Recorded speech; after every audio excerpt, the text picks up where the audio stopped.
Manila. Manila na to, no? Pasay. Pasay, SM. Ayan na po, malapit na dumaong. Ayan, dadaong na kami.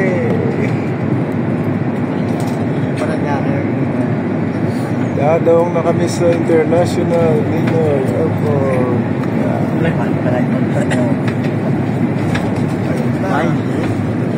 Galing pa, galing.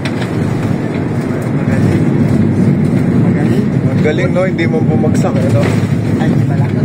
May bumagsak. May bumagsak pa rin. Napap.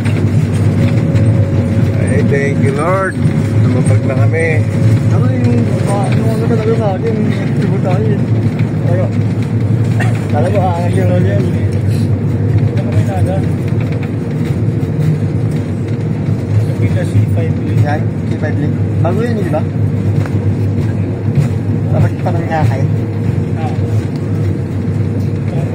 Muna lang ba yan? Hold on. Muna lang yan. Nakadaan na ako dyan eh. Hindi pa pinabuksan, ginaanan ko na. Libre pa. Oo, libre pa. Hello everyone, Cebu Pacific welcomes you to Ninoy Aquino International Airport. We are now taxiing towards NAIA Terminal 3 for your safe and proper disembarkation. The Bluetooth device has been connected. We are pleased to announce that we have just landed 30 minutes ahead of our scheduled time of arrival. Nagturo mo. Sumunod lang. For your safety and comfort, please remain seated with your seatbelt fastened until the captain turns off the fasten seatbelt sign. Voice communication with the use of mobile phones is prohibited while cabin doors are closed. Please check your surroundings to ensure you do not leave any of your personal belongings behind. Be cautious when opening the overhead bins as heavy items may have moved during the flight.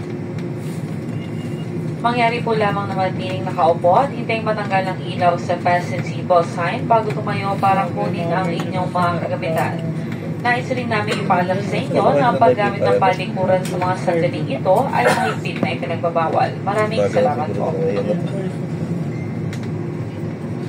On behalf of your entire Cebu Pacific team, headed by our flight deck crew, Captain Richard Edison de la Cruz,